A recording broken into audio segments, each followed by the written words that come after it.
अस्सलामुअलैकुम। Pakistan super league 2025 की special transmission के साथ मैं हूं आपका मेज़बान लुकमान अली। पाकिस्तान सुपर लीग का एक और मैच इस वक्त जारी है और मैच है कोयटा ग्लैडिएटर्स वर्सेस पेशावर ज़ल्मी। और इस वक्त पेशावर ज़ल्मी मुश्किलात का शिकार है। कोयटा ने पहले खेलते हुए 178 रन बनाए थे और जवाब में कोयटा ग्लैडिएटर्स के इस वक्त 6 खिलाड़ी आउट हो चुके हैं।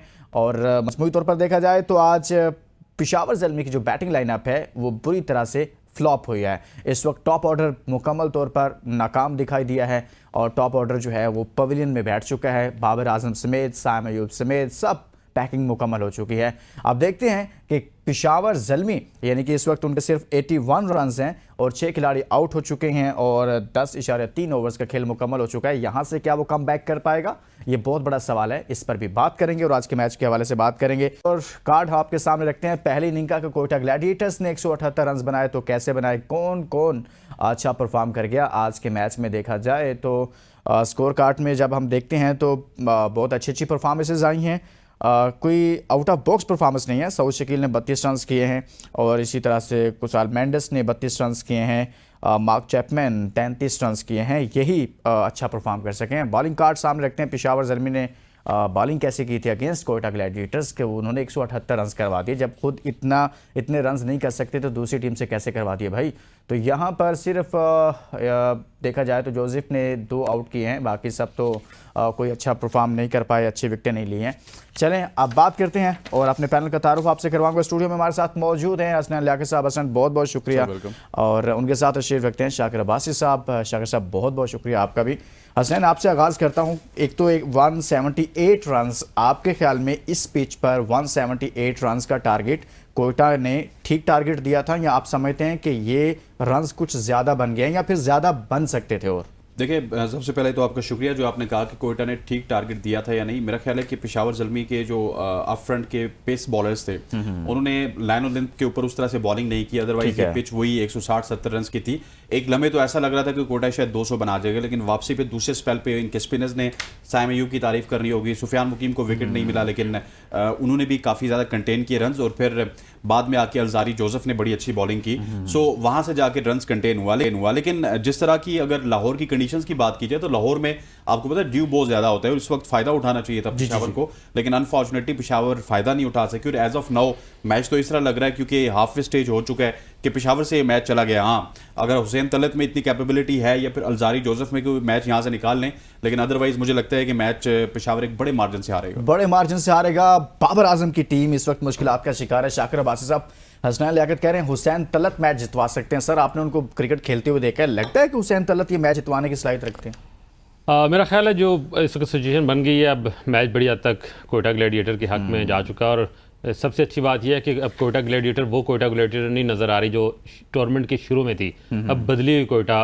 की टीम है और इसका क्रेडिट सर डेविड रिचर्ड को जाना है, जिस तरह से वो जिन्होंने वो रोल जो है वो अडॉप्ट कर लिया है जो हम कभी पेशावर ज़ल्मी में डैरेन समी का देखते थे। वो जिस तरह से चीज़ों को फ्रेम कर रहे हैं, जिस तरह से एक स्ट्रेटजी बना रहे हैं ड्यूरिंग द मैच भी, वो बड़ा ज़बरदस्त है। और कोयटा ने जो कम बैक कर लिया है, मैं समझता हूँ कि ये अलार्मिंग भी है बाकी टीमों के लिए। और कोयटा की टीम, हमेशा हम ये बात कहते हैं कि एक ऐसी टीम है जो एक क्रिकेट फैमिली से आई हुई है। बिल्कुल, तो उनकी ये उनका एक कमबैक बहरहाल ज़बरदस्त है। लेकिन इस PSL का एक बड़ा ब्रांड पेशावर ज़ल्मी है, उसको इस तरह से देख के बड़ा दुख होता है क्योंकि एक बड़ी ब्रांड है जो स्टारडम और स्टार्स के चक्कर में वो ब्रांड ख़राब हो रहा है। और मैं जो है वो जावेद अफरीदी से मुखातब हूँ कि आप, क्योंकि चेंजेस आ रही हैं, डाउन द ऑर्डर चेंजेस आ रही हैं आपकी टीम को, अब इस टूर्नामेंट में अप द ऑर्डर चेंजेस की जरूरत है। आपको बड़े बोल्ड क्या चेंजेस की जरूरत है, ये हसनैन लियाकत से हम बात कर लेते हैं। शाकिर साहब, बस बहुत हो गया यार। आप जावेद अफरीदी साहब को कहना क्या चाहते हैं कि आपको मैनेजमेंट में रखें? हसनैन लियाकत साहब, मुझे सर आप ये टीम सऊद शकील 32 करते हैं, फिन एलन 31 करते हैं, रैली रोसो 27 करते हैं, कुशाल मेंडिस 32 और फिर मार्क चैपमैन 33, थोड़े रन करके 178। सर, मेरे पास जब ये मौजूद है पेशावर ज़ल्मी की बैटिंग लाइनअप, इसमें मुझे बताएं ये 30-30 रन करके क्यों नहीं कर पाए? इनके पास तो सुपरस्टार्स भी मौजूद थे। देखिए, अनफॉर्चुनेटली उनका जो सुपरस्टार हैं, सबसे बड़े सुपरस्टार साइम अयूब हैं, वो फेल हो रहे हैं। उनसे बड़े महान सुपरस्टार हैं बाबर आजम, वो फेल हो रहे हैं। और देखें, बाबर आजम चाहे पाकिस्तान टीम में हूँ उसकी कप्तानी कर रहे हो, फिर चाहे वो पेशावर ज़ल्मी की कप्तानी कर रहे हो, वो टीम ऐसी सिलेक्ट करते हैं कि माशाल्लाह से बाबर आजम आउट होते हैं ना तो पीछे ऐसे लगता है कि अंधेरा ही है। और आज भी देखिए कि बाबर यानी कि आप इस चीज को मानते हैं कि बाबर आजम अगर क्रीज पर मौजूद रहेंगे तो ही उनके बाकी सर वो लड़के भी टीम ही परफॉर्म ऐसे सिलेक्ट करेंगे। करते हैं ना। आप देखिए कि हुसैन तलत में इतनी कैपेबिलिटी तो नहीं है कि वो यहाँ से इस मंझदार से टीम को निकालेगा। उसके बाद हारिस है वो आउट एंड कोल्ड है, जिस दिन चल गए तो चांद तक ना चले तो शाम तक। उसके बाद इनकी टीम में कौन नजर आता है आपको? उन्होंने बहुत ही रफ पिक्स ली थी और ये सब कसूर बाबर आजम का है, इंजमाम उल हक का है या फिर मोहम्मद अकरम का है जो वहां पे बैठे हुए थे और इतनी अजीबो गरीब सी पिक्स ली थी। तो मैनेजमेंट का काम नहीं है सर हसनैन। बाबर वहीं पे बैठे हुए थे ना, ठीक है। पिक्स जब कर रहे थे तो वहां पे 3 लोग बैठे हुए थे, अकरम, बाबर और इंजमाम उल हक साहब। ठीक है, सिंपल आप ये कहना चाह रहे हैं कि बाबर आजम जिस टीम में मौजूद हैं और बाबर आजम ने जो टीम बनवाई पेशावर ज़ल्मी की वो कमजोर टीम बनवाई है। बाबर के अलावा अंधेरा है भाई। बाबर आजम जहां पे आउट होंगे, जिस तरह पाकिस्तान में आपको लगता है ना कि बाबर आउट हो गए तो टीम पाकिस्तान नहीं खेलेगी, इसी तरह से पेशावर का भी हाल है कि बाबर आउट हो गए तो पेशावर नहीं चल सकता। ये बड़ा अनफॉर्चुनेट। ऊपर से सोने पे सुहागा दूसरी टीमों के लिए ये है कि सिर्फ एक एंड से बाबर नहीं बल्कि दूसरे एंड से आप साइम अयूब भी देख लीजिए तो वो भी फेल हो रहे हैं। और पिछले इवेंट में इनकी 53 की एवरेज थी बतौर ओपनर, इस इवेंट में 5 की एवरेज है बतौर ओपनर। सर क्या कर रहे हैं? हसनैन लियाकत साहब कह रहे हैं कि भाईजान बाबर आजम इस टीम में मौजूद हैं, बाबर हैं तो मैच थोड़ा बहुत चलता रहेगा, बाबर नहीं है तो मैच खत्म। वो टीम ही ऐसी बनाते हैं कि सारा फोकस उन पर होता है। वो मैच हारें या जीतें, वो अपने रन्स कर जाएं तो ठीक है, ना करें तो फिर सारी टीम धार से नीचे गिर जाए। मैं तो इसको इस तरह देखता हूँ कि बाबर हैं तो टीम हार रही है, अगर बाबर ना हो तो शायद टीम ना हारे। मेरा इसमें मौक़िफ़ ये है कि देखें आप टॉप ऑर्डर में आप पावर प्ले को यूटिलाइज एक टूर्नामेंट इस पूरे इवेंट के एक मैच में आप पावर प्ले को यूटिलाइज नहीं कर सके। आपकी एक 50 है, वो भी मर-धड़ के आपने बनाई है, इसके अलावा कुछ नहीं किया। आप जब ऊपर से 2 प्लेयर आउट हो जाते हैं, देखें ना, साइम और बाबर आउट हो जाते हैं तो आने वालों को भी प्रेशर होता है। बाबर नाम तो बड़ा है ना, साइम नाम तो बड़ा हो गया। अब जब वो आउट हो जाते हैं तो आने वाले जिन्होंने अपनी नेशनल गेम खेलनी है, मैं जैसे हम बात करते हैं हारिस की, नेशनल गेम खेलनी होती है, नहीं खेल पा रहा, टीकेसी नहीं खेल पा रहा क्योंकि ऊपर से वो प्रेशर भी, एक तो डॉट बॉल ऊपर से विकेट लूज कर दे पावर प्ले में, तो वो जो पीछे आने वाली टीम है उसके लिए आप बर्डन बढ़ा देते हैं। वो फिर वो मोमेंटम अगर कुछ मिल जाए तो कैरी करते हैं। जिस तरह एक आध मैच में हमने देखा कि हारिस आए और उन्होंने पिंडी में जो है एक बम्बार्डमेंट की, वो मैच जो जितवा दिया था इस टीम को, पहला जो मैच जिताया। तो बाबर दोहरा प्रेशर है इस टीम के ऊपर, एक तो वो खुद स्कोर नहीं करते, फिर एक बड़ा नाम है जब वो गिर जाता है, वो कुछ है या नहीं है, लेकिन बैकबोन, जिस तरह हसनैन कह रहे हैं जी टीम की बैकबोन होते हैं बैटिंग की, वो भी टूट जाती है। Dot ball, pressure, power play की यूटिलाइजेशन 0, फिर एंड ऑफ द डे ये रिजल्ट आते हैं। तो मैं समझता हूं कि मैं जो बात यार पहले कर रहा था, मुझे आप ये बताएं, बस बहुत हो गया शाकिर भाई साहब, आप तो शुरू होते हैं पेशावर ज़ल्मी पे पूरा खुतबा ही दे देते हैं यार। क्या कोई जावेद अफरीदी से आपकी ज्यादा मोहब्बत है? यार ब्रांड है, बहुत बड़ा ब्रांड है इस टूर्नामेंट में। अब भी मैं देखता हूं जितना फैन फॉलोइंग इस आपने टीम फिर की शुरू है, हो जाना, ये देखें यार, बस इस करते हैं। टीम हसनैन, का ब्रांड आप इधर खराब आएं किया यार, जा रहा है। छोड़ें, बस बहुत हो गया यार, जी सर, शाकिर साहब से पूछें चुप ही नहीं होते यार। हसनैन मुझे ये बताएं कि बाबर आजम पर हम बात कर रहे हैं, बाबर आजम की बॉडी लैंग्वेज कैसी नजर आ रही है इस PSL में? आपको जितने भी मैचेस हुए आपने देखे, एक मैच में उन्होंने परफॉर्म किया, आज के मैच में आपने देखा कि आमिर का शायद वो थोड़ा प्रेशर ले रहे थे, एक बॉल ठग करके उन्होंने अपने सर पे खाई। वो आपको लगता है कि उनकी बॉडी लैंग्वेज जो है वो पूरे एतमाद दिखाई नहीं दे रहे? बिल्कुल, आपने ठीक पॉइंट आउट किया कि एक तो बाबर आजम आमिर के खिलाफ बहुत ज्यादा नर्वस होते हैं। बाबर आजम पिछले मैच में तो वही किसी तरह से वो 50 लगा के, एक मैच में 46 लगा के, लेकिन आमिर के खिलाफ आज उन्होंने एक तो बॉल सर पे खाई, उसके बाद फिर आमिर को विकेट देके, दैट इज वेरी अनफॉर्चुनेट। लेकिन यहाँ पे बाबर आजम की तो हम बात करते हैं, वहीं पे हमें मोहम्मद आमिर की बात करनी होगी कि मोहम्मद आमिर जो कि पहले बाबर आजम को उन्होंने आउट किया, टूर्नामेंट में हेडलाइंस बनाई, सबसे ज्यादा जो PSL का मैच देखा गया ना व्यूअरशिप वाइज, वो वही मैच था जो बाबर वर्सेस आमिर का था। और आज फिर मोहम्मद आमिर ने यह साबित किया कि वो बड़े मैच का बॉलर है। उसने जब बाबर आजम को देखना है, उसने विराट कोहली को देखना है, उसने रोहित शर्मा को देखना है, वो चार्ज हो जाएगा। ये मोहम्मद आमिर की क्वालिटी है और ये Mohammad Amir over the years करते आ रहे हैं कि वो जब भी बड़े आदमी को देखते हैं या बड़े मैच को देखते हैं वो चार्ज हो जाते हैं। ये वही मोहम्मद आमिर है जो 40 रन दे रहे थे, जो 46 रन दे रहे थे, जो 50 रन दे रहे थे, लेकिन when it's comes to big name, big match, Mohammad Amir perform कर रहे हैं। मोहम्मद आमिर आपको बिल्कुल डिफरेंट नजर आते हैं सर? मोहम्मद आमिर से डरते हैं बाबर आजम? मोहम्मद आमिर एक बड़ा टैलेंट, बड़ा एहसास हमने ज़ाया किया, कुछ उनकी अपनी भी एटीट्यूड का प्रॉब्लम था। आज भी मोहम्मद आमिर वाइट बॉल का, मुझे ये बताएं शाकिर साहब, रुक जाएं आप। नहीं बड़ा कनिंग सर, उनका एटीट्यूड, जीनियस बॉलर है। आज भी वो रिटायर हो चुका है, दुनिया के बेहतरीन बैटर को वो घेर के मार रहा है 2 दफा। एक जुमला आपने गलत बोल दिया, एक जुमला आपने गलत बोल दिया कि उन्होंने अपने भी बहुत सारा कुछ किया, जो माजी में किया था गलत, वो तो सब कहते हैं गलत किया।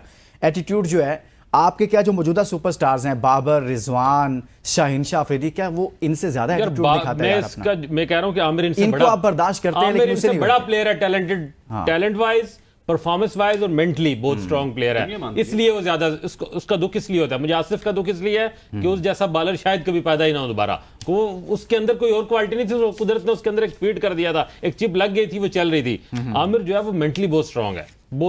आमिर जिन क्राइसिस से गुजर के आया है उसके बाद लोग टूट जाते हैं, लेकिन आज भी उसका दिमाग is a very cunning, is a very shrewd, और इवल जीनियस का लफ्ज उसके लिए मैं इसलिए यूज करता हूं कि वो आज भी इस उम्र में रिटायरमेंट के बाद वो अटैक करता है टेल एंडर को नहीं, वो अटैक करता है तो बेस्ट ओपोनेंट को, जिसकी आपने पाकिस्तान टीम में उसने हमेशा कोहली और शर्मा को अटैक किया। यहां पर वो अगर बाबर आजम है तो उसको अटैक करेगा, वो टेल एंडर्स की विकेट लेके तो अपने जो है वो फिगर अच्छे नहीं करेगा। ये उसका कमाल है और मैं आमिर को इसका दाद देता हूं। हसनैन, मुझे ये बताएं कि इन फ्यूचर आपको लगता है कि जब भी पीएसएल में आमना सामना होगा आमिर वर्सेस बाबर आजम, मुझे लगता है ये वही हो जाएगा जैसे वो स्टेन और हफीज का चल रहा था, मोहम्मद आसिफ और पीटरसन का मामला होता था। तो मुझे लगता है कि आमिर और कोहली का मामला था, और मुझे लगता है यहाँ मोहम्मद आमिर और बाबर आजम शुरू हो जाए। आप फ्यूचर ऐसा ये तो आपकी बहुत बड़ापन है कि आप इस परफॉर्मेंस के बाद अगली पीएसएल में बाबर को ओपन करते हुए देख रहे हैं। मुझे तो वो ओपन करते हुए नजर नहीं आ रहे। अगर इसी तरह की परफॉर्मेंस हुई उनकी पीएसएल में तो लुकमान साहब सुपरस्टार, तो मैं कहता हूं सुपरस्टार है, तो उनको फ्रेम करके हम लगा लें तो वो बेहतर है कि पाकिस्तान के तमाम ग्राउंड्स में बाबर आजम को फ्रेम करके लगा लें। लेकिन बाबर आजम की T20 में अब जगह नहीं बनती जिस तरह की उनकी फॉर्म लगी हुई है, और इस तरह की फॉर्म उनकी आज की नहीं है। 3-4 हजार रन किए, 4,000 रन। मैं कहता हूं कि इनको बार बार खिलाएं ताकि ये 6,000 रन बनाए, पाकिस्तान को कोई बैटर हो पहले नंबर पे। लेकिन जितना अरसा बाबर आजम पाकिस्तान टीम में खेलेंगे, जितना अरसा बाबर आजम पेशावर ज़ल्मी में खेलेंगे या व्हाट्सएवर T20 फॉर्मेट में खेलेंगे, बाबर आजम उस टीम के लिए सूदमंद नहीं है। Not only Babar Azam, including Rizwan, including Saud Shakeel. आज सऊद शकील के ऊपर भी आप बात करेंगे इंशाल्लाह। वो देखिए ना कि किस तरह टुक टुक टुक करके एक वो सुफियान को थोड़े से 1-2 निक उनके लग गए, तो उनके आज फिगर आपको लग रहे हैं कि 6 गेंदें उन्होंने कम के लिए, हालांकि वो तो इतनी टुक टुक कर रहे थे जितनी बाबर आजम नहीं करते यार। ये सऊद शकील हो, मोहम्मद रिजवान हो, बाबर आजम हो, सर ये क्या है कि एक ही फ्रेम में सेट हो रहे हैं तीनों, यानी कि एक फ्रेम लगाए ना उसमें सेट हो रहे हैं कि इनकी कोई फर्क नजर नहीं आ रहा है। इनको समझ तो नहीं आ गई कि हमने सिर्फ अपने रन्स बेहतर करेंगे तो पाकिस्तान क्रिकेट में हम बहुत लंबा खेल जाएंगे, कोई मसला नहीं, पाकिस्तान क्रिकेट हारती है, तबाह होती है, या फिर हम जिस तरफ से खेल रहे हैं वो गलत तबाह हो जाए, कोई मसला नहीं। सर इनके अंदर ये माइंडसेट कौन बना रहा है? सर देखिए, मैं अपने पहले भी बात की, अपनी जगह ये बड़े प्लेयर हैं, हाँ। टैलेंट वाइज अपनी जगह बड़े प्लेयर हैं, कंप्लीट बैटर हैं, लेकिन फॉर्मेट के नहीं है। देखें ना, एक गायनोकोलॉजिस्ट एक आर्ट स्पेशलिस्ट नहीं हो सकता। वो गायनोकोलॉजिस्ट है वो, या कोई क्या बात है, दीगर कोई ये जो है, ये आप 50 ओवर्स और टेस्ट में आप इनको रख लें। T20 के लिए एडजस्ट इनकी ना ग्रूमिंग हुई है इसके लिए, ना इनके अंदर कैपेबिलिटी है। जो शख्स पूरे 20 ओवर खेले और 1-2 छक्के ना मार सके, वो भी पावर प्ले के नहीं, पूरा चलो हम देखे ना, मैं कह रहा हूं 4 ओवर्स पावर प्ले खेलते हैं ना आप, डेथ में भी आपको पावर प्ले भी मिला, आपको डेथ की बॉलिंग भी मिली, आप एक छक्का ना लगा सके और आपकी सलाहियत ही नहीं है, मतलब या तो आपकी बॉडी आपको एडजस्ट इजाजत नहीं देती, या आपने सारी जिंदगी बड़ी टेक्निकल क्लासिक क्रिकेट खेली है। आप एक टेक्स्ट बुक बैटर हैं। T20 में टेक्स्ट बुक बैटर नहीं चलता। T20 में इम्प्रोवाइजेशन चलती है, T20 में रूम बनाना पड़ता है, T20 में आपको लेट के खड़े होके घूम के शॉटें मारनी पड़ती हैं। आपको T20 में 360 होना पड़ता है, आप नहीं है वो, इसलिए आपको जो काम आता है वो करें तो वहां आप स्टार रहेंगे। जो काम आपको नहीं आता, देखें मैं आज बार बार ये कहता हूं कि बाबर आजम मेरा, मतलब ये मोबाइल है, कंपनी मोबाइल बनाती है, जिस वक्त ये इसको मार्केट में बेचते हैं, जो लोग खरीदते हैं उसमें फॉल्ट आ जाता है, तो दूसरी दफा बेचते हैं फिर फॉल्ट। क्या वो कंपनी अपनी इस ब्रांड की वैल्यू खराब नहीं कर रही? हम बाबर आजम को बार बार T20 में भेज रहे हैं, बार बार वो जो है वो गलत परफॉर्म कर रहा है, तो उसकी ब्रांडिंग अपना एक नाम है वो खराब हो रहा है, और जो लोग उसको खराब कर रहे हैं, मैं आज भी समझता हूं कि आज भी पाकिस्तान क्रिकेट में जो रिसेंट टीम है, शाहीन, बाबर, ये रिजवान, ये 2-3 हैं जो क्राउड पुल करते हैं, ये हमारा अभी भी फेस है, लेकिन अब इनको इस तरह खराब कर रहे हैं। मैं समझता हूं हो गया ना, जब ये लोग नहीं होंगे तो फिर नए सुपरस्टार्स आएंगे। एक ब्रेक के लिए कहा जा रहा है। इस वक्त 95 पर 8 खिलाड़ी पेशावर ज़ल्मी के आउट हो चुके हैं और पेशावर ज़ल्मी के लिए बहुत मुश्किल है, लगता नहीं है कि मैच जीत पाएंगे। ब्रेक लेंगे, ब्रेक के बाद जब वापस आएंगे तो मजीद बात करेंगे। Stay with us.